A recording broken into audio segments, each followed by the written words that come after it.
Regional Instruments. B. American Convention on Human Rights, ACHR, Introduction.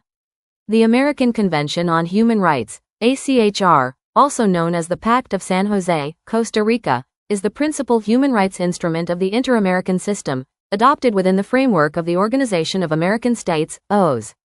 It was adopted in 1969 and entered into force in 1978. While similar in spirit to the European Convention, the ACHR addresses the unique political, historical, and social contexts of Latin America and the Caribbean, particularly concerning military dictatorship, internal conflicts, and development disparities. This section provides a detailed analysis of the ACHR's historical evolution, structure, substantive rights, implementation mechanisms, key jurisprudence, and the strengths and limitations of the Inter-American human rights system. Historical background. Context of adoption. The Inter-American commitment to human rights began with the American Declaration of the Rights and Duties of Man, 1948, which preceded even the Universal Declaration of Human Rights. However, the latter was non-binding. During the 1960s and 70s, Latin America was plagued by military regimes, political repression, and gross human rights abuses, torture, forced disappearances, extrajudicial killings. The need for a binding and enforceable human rights treaty was pressing. The ACHR was adopted on the 22nd of November 1969 at the Inter-American Specialized Conference on Human Rights in San Jose, Costa Rica. The convention entered into force on the 18th of July 1978 after the 11th ratification. Today, over 25 member states of the OAS are parties to the ACHR, although notable absences include the United States and Canada, which have not ratified the convention. Structure and content of the ACHR. The ACHR consists of a preamble, chapters, and articles, structured similarly to other regional treaties but with certain unique features reflecting regional realities. Chapters. Chapter 1, General Obligations, defines state obligations to respect and ensure rights, Article 1. Chapter 2, Civil and Political Rights, lists individual rights similar to those in the ICCPR and ICESCR. Chapter 3, Economic, Social, and Cultural Rights, brief mention, Article 26, later expanded by the Protocol of San Salvador. Chapter 4, Suspension and Restrictions, allows derogation under emergency but within limits. Chapter 5 ICS, outline judicial organs, procedures, and enforcement mechanisms. Substantive rights under the ICHR. The Convention protects a broad range of civil and political rights, including right to life, Article 4, right to humane treatment, Article 5, freedom from slavery, Article 6, right to personal liberty, Article 7, right to fair trial and due process, Articles 8 and 9, freedom of conscience and religion, Article 12, freedom of thought and expression, Article 13, right of assembly, Article 15, right to nationality, Article 20, right to participate in government, Article 23, right to judicial protection, Article 25, notable features. The ACHR includes a strong right to judicial protection, Article 25, emphasizing access to remedies. Death penalty. Permissible but strongly regulated. Article 4.2 states it can only be imposed for the most serious crimes and cannot be reintroduced once abolished. Economic, social, and cultural rights.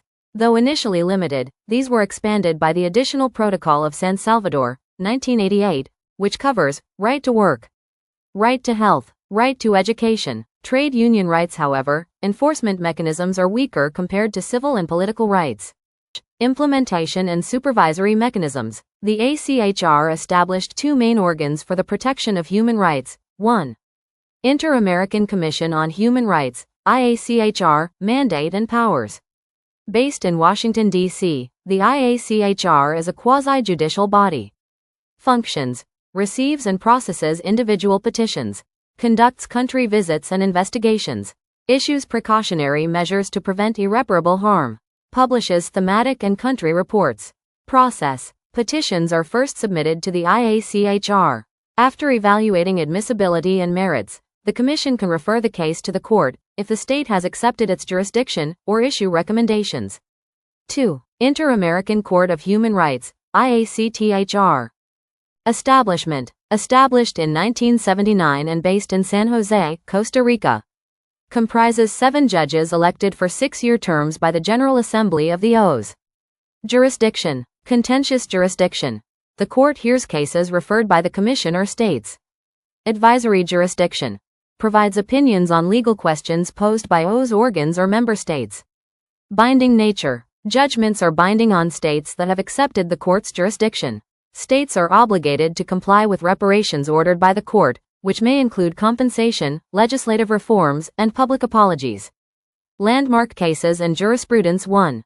Velázquez-Rodriguez v. Honduras, 1988, landmark case on forced disappearances.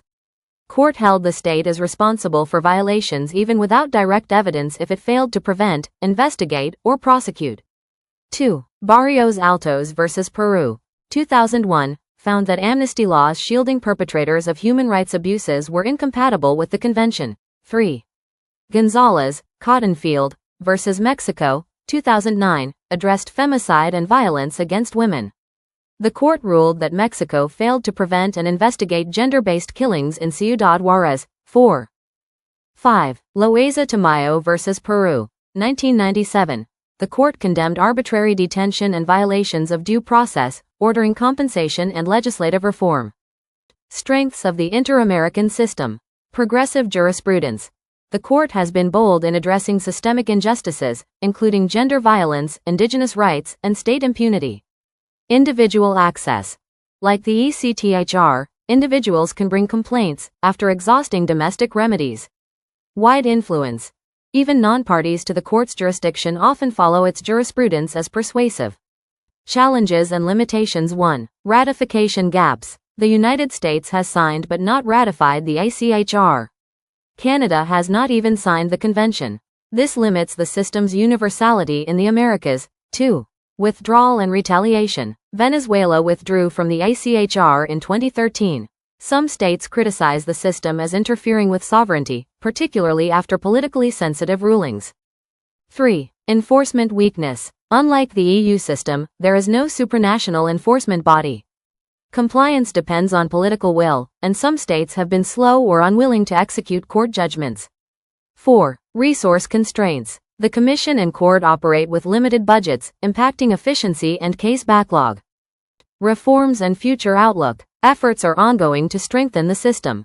The strengthening process, 2012 to 2014, introduced reforms for transparency, funding, and procedural efficiency. The OAS General Assembly continues to support institutional independence and efficiency.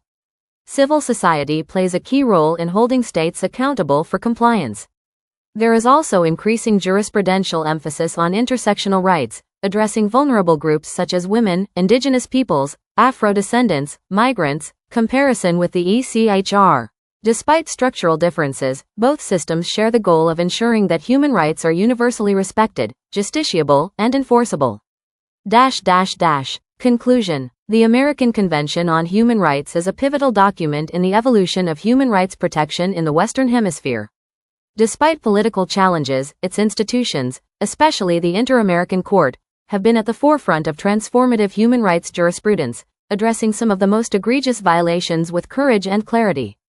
Its emphasis on state responsibility, access to justice, and reparative remedies has empowered victims and reinforced the principle that no state can act above the law when it comes to human rights.